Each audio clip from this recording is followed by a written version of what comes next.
it's time to do the season preview for the other expansion team, which is Nashville SC.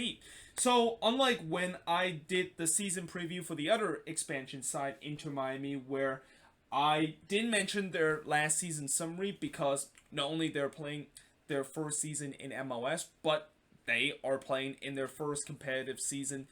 in their club history. I'm going to actually mention their last season summary for Nashville SC because at least they have played a competitive league and that they've been playing in the USL for the past couple of seasons, and that they of course are now making the transition of coming to MLS this year. So last year in the USL, and similar to how FC Cincinnati on their final year of USL before going to MLS, Nashville also had a very decent final year in the USL. They finished with a record of 27-7 and had 67 points from last season. They scored 59 goals and only conceded 26 goals last season. Now, keep in mind, the USL, like MLS, have a 34-game season, and the fact that Nashville is only conceding 26 goals out of those 34 games is just absolutely insane, and that something tells me they probably had a lot of clean sheet. The fact that they're conceding less than a goal every single game, and that if you compare that to the best defensive record from last season in MLS, which was LAFC, Nashville defensive record just completely blown that door away, and that it's not even close in terms of LAFC, who last season I think they conceded 37 goals, and that Nashville just basically kind of laugh at that and say, well, you might concede the 37 goals, but look, we conceded 26 last season, and we also did it in a 34-game season. They had a goal differential of plus 33, which is the best in the Eastern Conference of USL, but I'm not quite sure if that's the best overall in USL, because I know the team that probably had the best goal differential and also had the most point last season in USL is going to be Phoenix Rising, because I don't know if I mentioned this before, but Phoenix Rising last season was basically like the LAFC of USL, where they basically just completely ran away with the first place title in the Western Conference, and that they had a stretch where they won 20 games in a row, which by far was a record in USL, and it's something that I don't know is going to happen again in USL, and especially to go unbeaten for 20 games is already kind of rare enough, but to win 20 games in a row and have pretty much gone a couple of months without even drawing or losing again is just absolutely mind-boggling. And that there also tells me that doing that 20 games winning streak, they probably build up a goal differential like plus 40 or something like that. So that's why I didn't think that Phoenix or Nashville goal differential is the best, and that I think Phoenix Rising probably had a better goal differential. Now, in terms of last season in the USL overall, they actually didn't finish first in the USL Eastern Conference, and that they only finished second in the Eastern Conference. I believe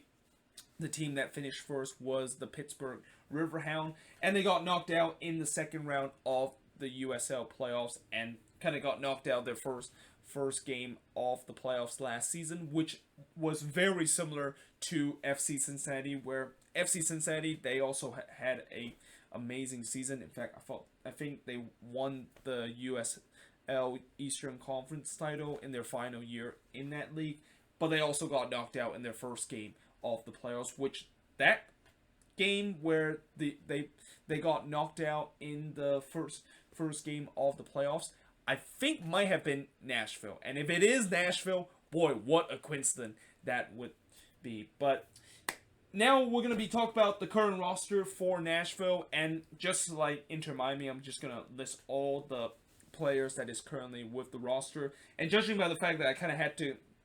go into the second part of the board and kind of the right side of the board, yeah, there's more players on this Nashville roster than you would see in the Inter Miami roster heading into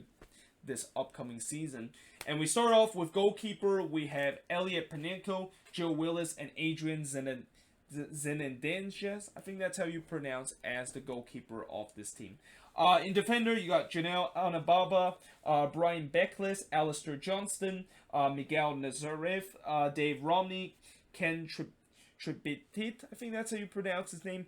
Taylor Washington, and Walker Zimmerman as your defender. And no doubt Walker Zimmerman probably stands out the most in terms of the list of defender because he was part of that blockbuster trade that happened a couple of days ago with LAFC.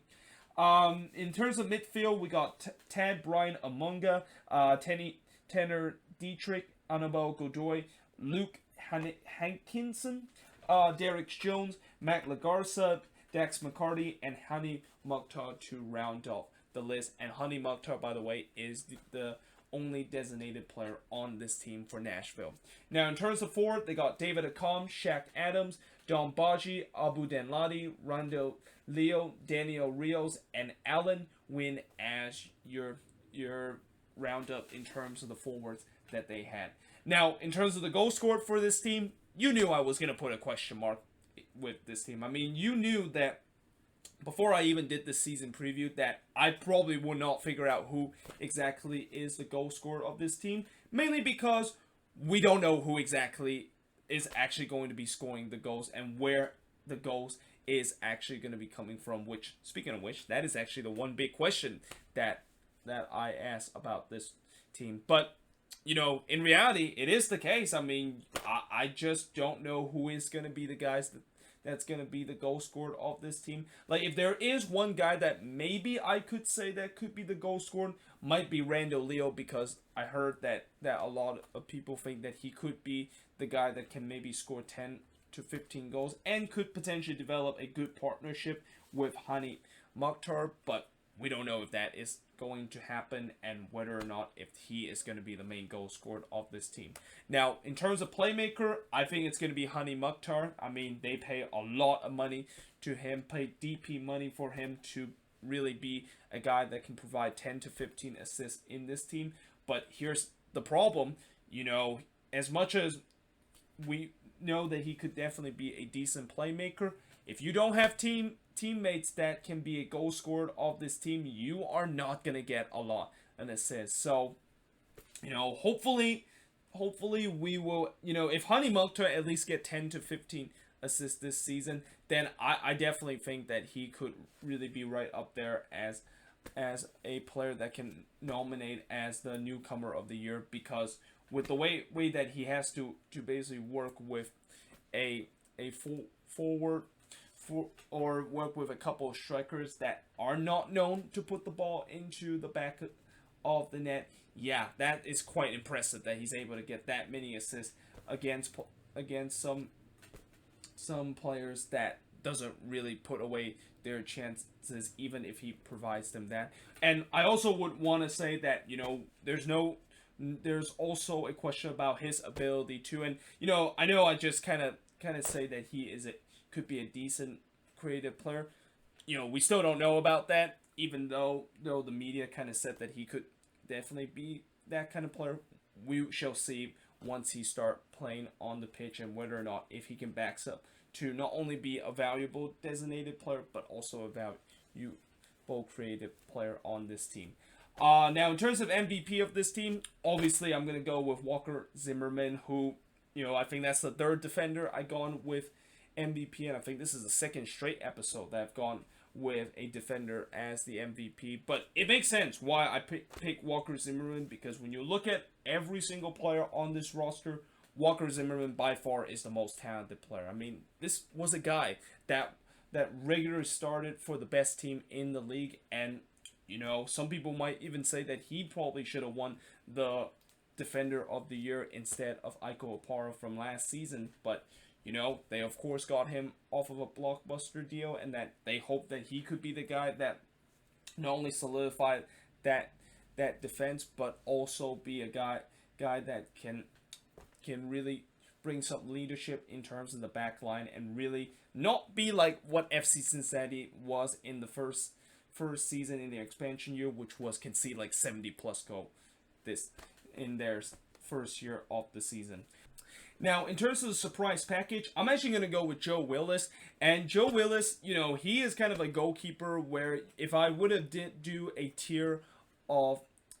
different goalkeeper in this league, and that you obviously have the the top tier goalkeeper here, the mediocre one, and also the goalkeeper that is like the worst in the league right here near the bottom. And then I also kind of invent a tier where these are kind of the goalkeeper where I feel like they are very decent, but they're kind of being underappreciated and in some way being very underrated. And I think Joe Willis clearly fits in that category, and that he is really one of the many goalkeeper in this league that is being underappreciated, and that, you know, I think when he was with the Dynamo, he was a very decent goalkeeper and a very decent shot stopper, and that I won't be surprised now he's with Nashville that he's going to continue what he did with the Dynamo and really help this team to not concede like 60 plus goals or 70 plus goals like a couple of other teams that had their expansion year heading into this season. Now, what do I like about this Nashville team? Well, they have plenty of defensive depth. I mean, if there's one thing that they've been doing this offseason and constructing their team is they brought in a ton of defensive help, and that some of these defensive help are pretty decent in that they did get some mix of kind of veterans player and guys that are coming from their USL squad, and also a couple of youngster in that defensive area. So, you know, the good news is that if they do lose a defender on this team due to an injury or a suspension, there's always going to be a lot of other choices that they can pick in terms of replacing them. Now, the big question with this team, as I mentioned earlier, is where the goal is going to come from. And I think since I already kind of mentioned that, and since I kind of bash on that throughout this offseason when I talk about Nashville, I think I will also kind of add another big question with this team is that, you know, the midfield. I'm a little bit concerned about the midfield that they are thinking of putting, because right now, from what I heard, they are probably going to put Dax McCarty and Anibal Godoy as the two midfield players of this team, which, yeah, that is not really a good option if you ask a Chicago Fire or a San Jose Earthquakes fan. First of all, Dax McCarty, you know, I know he was decent when he came to Chicago during his first season, but it seemed like every season after that amazing first season that he had with the Chicago Fire, he just drastically started to decline, and that it's just getting to a point where the Fire just feel like he isn't really good enough anymore, and that since he's already kind of getting old and started to be getting a little bit washed up, that probably might not be a guy that you want to rely on in terms of being one of your starting midfield. I mean, he has experience and he has veteran presence and does still have some that leadership skill that he always had throughout his career, but it's just the quality in his game is really started to decline, and that, you know, I think last season he really fell off a cliff in terms of the quality wise, and that he looks like he's ready to hang up his boots in a couple of years. And then Anibal Godoy, oh god, you know, Godoy, all I will say is that he is a very frustrating player to watch. And from my time of watching him play with the Quakes, pretty much every single game when he started, there's times where I'm happy of what Godoy is doing, but then there's times where I just scratch my head and thinking, what the heck are you doing, Anibal Godoy? Like, seriously, I think last season, at least he kind of shown some quality, and at least he really looked like the player that we first bought him. But after the latter part of the season, when he returns to this team after an injury that he suffered, he basically gone back to the Anibal Godoy form from 2018, which was a very slow, a lazy player, and also made stupid defensive foul for no reason whatsoever. Oh, and did I mention the fact that Nashville paid $600,000 in order to get him? You knew this was coming. I mean, you knew I was going to have to mention the fact that Nashville really not only helped our salary cap situation, but also gave us a big chunk of allocation money to one of the players that a lot of Quakes fans has been just so frustrated and want him out of that team for the past couple of seasons. So, yeah, the midfield is should be a big issue, and it's something that I don't think a lot of people have been talking about, but it probably will show up when they start playing a couple of games. And yeah, this is also one of the reasons why I think they could be like FC Cincinnati heading into this year, where yes, they have good defensive help, but the midfield and the attack, that's when there is a ton of question mark, and you don't really want to have question mark heading into your inaugural year, or even heading into a season when the midfield and the attack is basically the area you have question mark. Because if that's the case, then you know you're probably not going to be a very good team heading into this season. But either way, hope you guys enjoy this video. If you do, make sure you guys leave a like, smash that subscribe button. If you're a Nashville fan, what do you think of the current roster that you got? Who do you think is going to be the goal scorer, the playmaker, the MVP, and surprise package? What do you like about this team, and what is one big question besides the fact that you're asking where in the world is the goals going to come from and who is going to be the goal scorer of this team? But either way, hope you guys enjoyed this video, and I will see you guys next time.